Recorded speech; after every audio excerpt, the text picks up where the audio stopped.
निवडणुकीचा प्रचार शेवटच्या टप्प्यात पोहोचलेला आहे आणि रणधुमाळी आता शिगेला पोहोचलेली आहे। आदित्य ठाकरे दिवसभराचा दौरा करून पुन्हा मातोश्रीत आता चाललेले आहेत। आपल्यासोबत ते आहेत। त्यांच्याकडनं दिवसभराचा फील कसा होता जाणून घेऊयात आणि एकंदरीतच या निवडणुकीबाबत त्यांना काय वाटतं हे विचारूयात। आदित्यजी, ज्या पद्धतीने हा सगळा प्रचार दौरा आपण करत आहात, ठिकठिकाणी फिरत आहात, मुंबईच्या गल्ली गल्लीतच नव्हे तर महाराष्ट्राच्या कानाकोपऱ्यात आपण दौरे केलेत। पहिल्यांदा ही वेळ नसेल, 2012च्या निवडणुकालाही तुम्ही केलेलं होतं, परंतु ही निवडणूक कशा अर्थाने वेगळी आहे?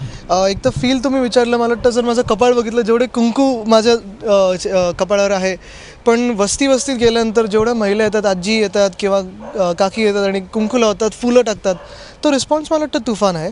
अर्थात निवडणूक वेगळी ह्याच्यासाठी आहे कारण मला कुठच्या तरी एका वेगळ्या इंटरव्ह्यूत विचारलेलं गेलं की मेक ऑर ब्रेक निवडणूक कोणासाठी आहे, आणि तेव्हा पण मी सांगितलेलं की हे मेक ऑर ब्रेक निवडणूक खरं शिवसेनेसाठी नाही आहे पण मुंबईसाठी आहे। कारण एका बाजूला मुंबई जिंकायची आणि दुसऱ्या पक्षाने मुंबई गिळायची, हा फरक आहे। मुंबई गिळायची आहे तुम्ही म्हणता, मुंबई गिळण्यासाठी कुठला साप किंवा कुठला नागोबा तर नाही येतो, परंतु तुम्ही जेव्हा हा दावा करता त्यावेळेस काय अर्थाने हे सगळं म्हणता? बघा, एक सोपी गोष्ट आहे, जसं मेट्रोचा प्रोजेक्ट आहे, म्हणजे मुंबई गिळायची, जसं काय स्वतः गिळतं असं नाही, पण मुंबई गिळायची म्हणजे नक्की काय करायचं?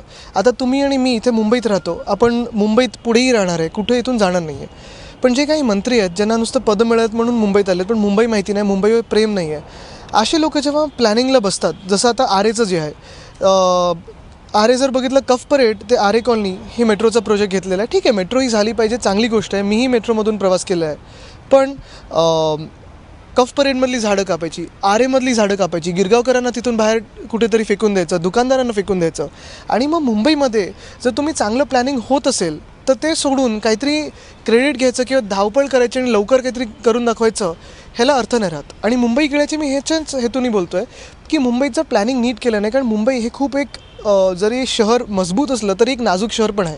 म्हणजे जर आरेमध्ये परवाच आता रिपोर्ट आला आहे की आरेमध्ये जर झाडं जास्ती कापली गेली तर मुंबईच्या काही भागांमध्ये पुन्हा एकदा पूर येऊ शकतो। ते कुठेतरी आपण थांबवलं आहे पंपिंग स्टेशननी, पण झाडं कापली तर 5000 झाडं कापणं मुंबईत मला वाटतं खूप मोठी गोष्ट आहे। मुंबईत आज तुम्ही बघा स्कायस्क्रेपर्स होत आहेत, कॉन्क्रिटायझेशन खूप मोठ्या प्रमाणाने होतं आहे, पण जेव्हा आपण एखादा प्रोजेक्ट प्लॅन करतो, जसं शिवसेनेने BMCच्या तर्फे Goregaon Mulund link road plan केलेला आहे, त्यांनी ट्रॅफिकची कोंडी तर सुटणारच आहे, ते देखील आरेमधून जाणार होतं, 600 झाडं कापली जाणार होती। उद्धव साहेबांनी सांगितलं एकही झाड कापलं गेलं नाही पाहिजे, आता ते पूर्ण टनेल करून अंडरग्राऊंड जाते, एक सुद्धा झाड कापलं जाणार नाही। असं जर प्लॅनिंग केलं तर कोणाच विरोध नाही होणार आहे, त्याला सगळ्यांचा पाठिंबा असणारच आहे, चांगली कामं ही नेहमी झालीच पाहिजेत। पण मुंबई गिळायची याचा अर्थ हाच आहे, जसं आत्ता ते वायफायचे हॉटस्पॉट्स करत चालले आहेत तसं 5 वर्षांत ऑक्सिजन हॉटस्पॉट्स लावायला लागणार। तुम्ही विचार करा, 5000 झाडं, काही आपले रहिवाशी हे सगळे बाहेर जेव्हा फेकले जाणार तेव्हा मुंबईचं पूर्ण स्वरूप बदललं जाणार।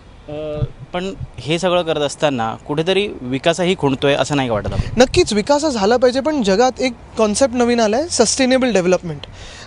ग्लोबल वॉर्मिंगबद्दल तुम्ही ऐकलं असेल, मे आपला गरम होत चालला आहे, थंडी कमी होत चालली आहे, झाडं आपण लोक साधारण गावाकडे का जात असतो पुन्हा एकदा, कारण आपल्याला थोडी शांतता पाहिजे असते, झाडं पाहिजे असतात, किंवा आपण नॅशनल पार्कला जातो तेव्हा आपण बघत असेल अरे वा हिरवळ सगळीकडे आहे, एवढं चांगलं दिसतंय, पण ती मुंबईत जी आहे ती कशाला कापायची? जी आहे ती राहू दे ना, विकास झाला पाहिजे, पण तुम्ही पहिलं आजूबाजूला प्रदूषण कमी होते का? जसं आता प्रदूषण कमी करायला मागच्याच वर्षी मी स्टँडिंग कमिटीला एक रिक्वेस्ट केलेली, त्यांनी 10 कोटी मंजूर केले, या वर्षीपासून हायब्रिड बसेस येणार आहे, म्हणजे जेवढं बसेसमध्ये डिझेल वापरतो आपण ते कमी होणार आहे, इलेक्ट्रिसिटी किंवा वेगळं काहीतरी त्याच्यात वापरलं जाईल। तर सस्टेनेबल डेव्हलपमेंट मला वाटतं हे खूप महत्त्वाचं आहे। निश्चित नवीन प्रकल्पांसाठी सस्टेनेबल डेव्हलपमेंट हवी असं तुमचं म्हणणं आहे, तुम्ही आग्रही आहात, निश्चित स्वागतार्ह आहे, परंतु BMCने गेल्या 25 वर्षात 20 वर्षात जे काही कामं केलेली आहेत, मागच्या निवडणुकीत आपण करून दाखवलं म्हणालात, मात्र या निवडणुकीत आपल्याला डिड यू नो असा प्रश्न मतदारांना विचारावा लागतोय, का नेमकं? जसं आता धरण बांधलं, मिडल वेतन धरण, बाळासाहेब ठाकरे मिडल वेतन धरण, अर्थात ही खूप मोठी गोष्ट झाली। मला वाटतं देशातली एकमेव महानगरपालिका असेल ज्यांनी एवढी स्वतःची धरणं बांधलेली आहेत, पण त्याच्यात खासियत काय ही तुम्हाला माहिती आहे का, की जगाच्या पाठीवर 90 जलद कुठचं जर धरण बांधलं असेल, कन्स्ट्रक्टेड डॅम 9th फास्टेस्ट, ते आपलं बाळासाहेब ठाकरे मिडल वेतन धरण आहे। तसंच आपण जे रस्ते करतो, ठीक आहे रस्ते बनवतो ते आम्ही करून दाखवल्यामध्ये लावणारच, पण किती किलोमीटरचे रस्ते, रस्त्याच्या खालती 7000 किलोमीटरच्या लांबीचे पाईपलाईन आहेत, ते कसे आहेत, ते सगळ्या ज्या गोष्टी आहेत त्या ज्या खासियत आहेत, जसं उद्यानं केली आहेत ते आम्ही उद्यानं होर्डिंग म्हणून लावली आहेत की तुम्हाला हे करून दाखवलं तुमच्यासाठी, पण गेल्या 10 वर्षातला तर मी घेतच नाही आकडा,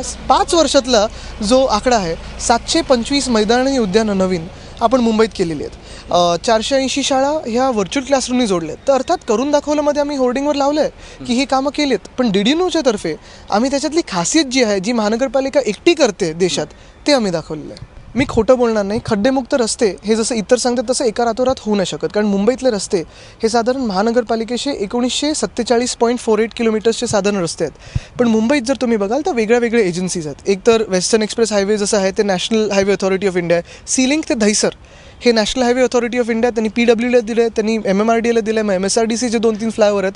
ही एक वेगळी संघटना झाली. त्याच्यावर 3-4 वेगळ्या संघटना काम करतात. ईस्टर्न एक्सप्रेस हायवे तसंच वेगळं आहे, ईस्टर्न फ्रीवे वेगळं आहे, काही फ्लायओव्हर्स वेगळे आहेत, त्याच्यात मेट्रोचं जे काम चालू आहे किंवा मोनोचं जे काम चालू आहे ते परत तुम्ही खालचे रस्ते बघाल, मोनो रेलचे वगैरे, आता परळ वगैरे जिथे काम सुरू आहे तिथे रस्ते एकदमच बेकार झालेत. ते मी मान्य करतो, पण ते का झालेत, कोणी केलेत ते?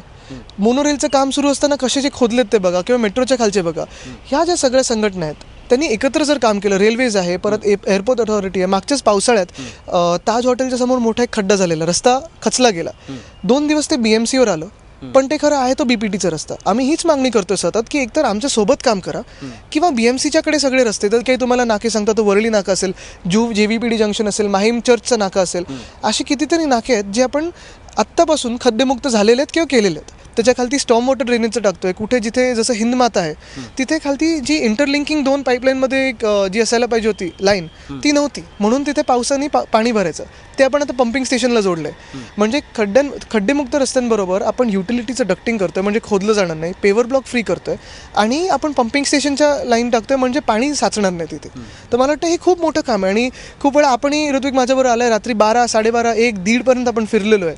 आणि प्रत्येक ठिकाणी जिथे काम चालू आहे तिथे आपण जाऊन भेटतो. कामगार जे काम करतात, पुढच्या महिन्यात कुठपर्यंत होणार, तिथे होईल की नाही, हे आपण पुन्हा एकदा जाऊन चेक करतोय. निश्चितच हे सगळं काम होत असताना कुठेतरी ह्या सगळ्या कामांमध्ये भ्रष्टाचारही मोठ्या प्रमाणात होतो. हे विरोधकच नाही आहे, तर तुमचे मित्रपक्षसुद्धा आता बोलायला लागले. बदनाम करण्याचं फक्त काम आहे.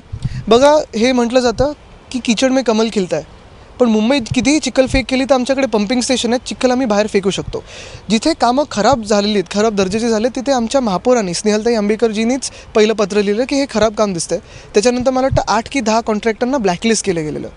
पण गंमत अशी आहे की जे कॉन्ट्रॅक्टर ब्लॅकलिस्ट झालेत त्यांना नागपूरमध्ये काम मिळालं आहे, आणि एका कॉन्ट्रॅक्टरला जो ब्लॅकलिस्टेड आहे त्याला 5,000 कोटीचं मेट्रोचं काम मिळालं आहे.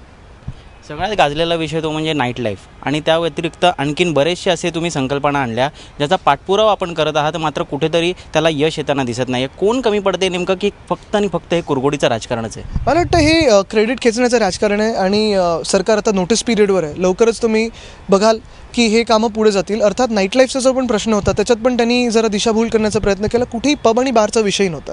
जे मी प्रपोजल मुख्यमंत्र्यांनी दिलेलं ते त्याच्यात प्रपोजल एवढंच होतं की आज सामान्य नागरिकाला, जसं आत्ता किती मला वाटतं 11 वाजलेत, 10:45 वाजलेत, तुम्ही आणि आम्ही आता घरी आल्यानंतर जेवायचं असेल किंवा कॉफी प्यायची असेल किंवा कुठेतरी आराम करायचा असेल, जाऊन मित्रांबरोबर चिल करायचं असेल, जर आपण चिल करतो, तर जाणार कुठे? आज जर तुम्ही बघितलं तर नुसतं 5 स्टार हॉटेलमध्ये 24 तास कॅफे सुरू असतात, पण इतर सामान्य नागरिक जिथे जाऊ शकतो तिथे कुठेही नाही आहे. आणि म्हणूनच माझं प्रपोजल होतं की काही काही आपल्याकडे मुंबईत असे एरियाज आहेत, जसं BKC आहे, कोणी तिथे राहत नाही, रहिवासी कोणीच नाही, तिथे आपण नाईट लाईफ सुरू करू शकतो. किंवा जे मॉल आहेत, मॉल नॉर्थ ते साऊथ, ईस्ट ते वेस्ट मुंबईमध्ये सगळीकडे आहेत. आत पार्किंग आहे, आत रहिवासी नाही आहेत, CCTV आहेत, फ्रिस्किंग आहे, आणि प्रत्येक मॉलमधलं जे काही दुकान असेल किंवा एस्टॅब्लिशमेंट असेल ह्याला सरकारने लायसन्स दिलं. जर हे रात्री, हे दिवसा जर लीगल असेल, दिवसा जर हे तुम्हाला मॉरल वाटत असेल, तर रात्री इलिगल कसं होतं? ह्याला तर सरकारनेच लायसन्स दिले ना. तर त्याच्यात थिएटर होते, कॉफी शॉप होते, खाण्याचे रेस्टॉरंट्स होते, दुकानं होती जिथे नॉन रेसिडेन्शियल एरिया आहेत, आणि मेडिकल शॉप होते, केमिस्ट होते, आणि दूध विक्रीचे केंद्र होते. मला वाटतं ह्यांनी मुंबईकर नुसतं सुखावणार नाही, पण ह्याच्यात मुंबईकर सुखावून पुढे जाऊन जर तुम्ही बघाल तर रेव्हेन्यूमध्ये फरक पडेल मुंबईच्या. टुरिझम, मुंबई एक टुरिस्ट शहर आहे, 24 तास काम करणारं शहर आहे. जसं आज आपण रात्री 12, 1, 2 काम करतो, मला वाटतं ह्याच्यानंतर तुम्ही जाऊन एडिटिंग वगैरे करालच. भूक लागली तर कुठून मागणार? आणि मग कुठेतरी गल्लीत जाऊन काळोखात अंधारात खायचं, त्याच्यामुळे क्राईम वाढतं. त्यापेक्षा भर रस्त्यात जे चांगलं लिगल असेल, ज्याला हायजीन सॅनिटेशनचं सर्टिफिकेट असेल, तर का नाही? दुसरा एक असाच आपला ड्रीम प्रोजेक्ट होता, तो म्हणजे पेंग्विनचा. दुर्दैव म्हणावं लागेल, एका पेंग्विनला तो मृत्युमुखी पडला. परंतु ही गोष्ट आपण मान्य करता की नाही की यामध्ये कुठेतरी जो कॉन्ट्रॅक्टर होता त्यांनी खोटं काम केलं, ज्यांनी खोट्या कंपन्या दाखवल्या. तुमचं ड्रीम प्रोजेक्ट होतं, तुम्हाला जातीने लक्ष घालून हे सगळं करायला हवं होतं. बघा, जे काही प्रपोजल्स असतात ते ॲडमिनिस्ट्रेशनकडून येतं महानगरपालिकेचं. मला वाटतं त्याच्यावर कारवाई सुरू आहे. पण झू जर तुम्ही आत्ता जाऊन बघाल तर जेवढा अप्रतिम झू झाला, मला वाटतं आपल्या देशात कुठेही तेवढा झू चांगला नसेल. तिथे 65 हॉर्टिकल्चरल गार्डन्स आहेत. पेंग्विन एन्क्लोजर होते, मला वाटतं ते लवकरच उद्घाटन होईल. पण तिथे जे झाडांचं एक्झिबिशन असतं, मी मध्ये गेलेलो, कितीतरी हजारो लोक येतात. एंट्रन्स प्लाझा तुम्ही बघा. हे सगळ्या वेगळ्या वेगळ्या गोष्टी आहेत आणि ह्या मुंबईत झाल्या पाहिजेत. जसं आता ईस्टर्न कोस्टचं आपण जे प्रपोजल दिलं आहे ते 3 वर्षापासून तसंच पडलं आहे. उद्धवजींनी, नितीनजींना त्यावेळी प्रपोजल दिलेलं की जो ईस्ट कोस्ट आहे आपला, साधारण 1700 एकर म्हणजे आत्ता वापरू शकतो तो 900 एकर, 911 एकर मुंबईचा जो ईस्टर्न कोस्ट आहे. आपण नेहमी सनसेट बघितलं आहे, कधी सनराईज बघितलंच नाही. ईस्ट कोस्टचा जो एरिया आहे, 26 मरीन ड्राईव्ह तेवढी त्याची लांबी आहे, 8 ओव्हल मैदान एवढी त्याची रुंदी आहे. जर हा एरिया जर मुंबईकरांना आपण उघडा करून दिला, आत्ता तरी तो काही जंकयार्डमध्ये, काही BPTमध्ये, JNPT आल्यानंतर BPTचं काम खरं संपलेलं आहे. तर तिथे मुंबईकरांना हा मार्ग मोकळा करून दिला पाहिजे. तिथे आत रेल रोड आहे, रस्ते आहेत, का नाही तिथे आपण करू शकत? तर हेही आपण जागा मागितलेली आहे. रेसकोर्सचं मोठं प्रपोजल आहे. रेसकोर्स देखील 226 एकर, मला वाटतं 99 वर्षानंतर ह्याचं लीज संपलेलं. ते आपण राज्य सरकारकडे प्रपोजल दिले की ठीक आहे, आता संपले लीज, रेसकोर्सला आपला विरोध नाही आहे, पण त्याला मोठी जागा आपण मुंबईच्या बाहेर देऊ शकतो. कारण जे लोक आहेत ते बाहेर जाऊन तिथे रेस बघू शकतात.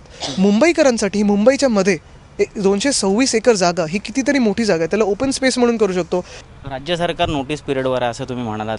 काय डेडलाईन आहे या नोटीस पिरियडची? ते शिवसैनिक ठरवतील.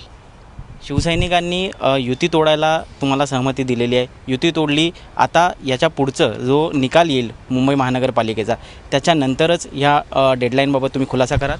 शिवसेना स्वबळावर लढते आणि स्वबळावर जिंकणार. पुढे जर निवडणुका लागल्या, मध्यावधी निवडणुकाची सध्या खूप चर्चा आहे, जर निवडणुका लागल्या तर तुम्ही स्वतः निवडणुकीच्या आखाड्यात उतरण्यास इच्छुक आहात असंही ऐकायला मिळालं. मी कधी नाही बोललो नाही, कारण कधी आजोबांनी सांगितलं नाही आहे की तू लढलाच पाहिजे किंवा नाही लढला पाहिजे. तसंच आमच्या पूर्ण फॅमिलीमध्ये कोणी सांगत नाही.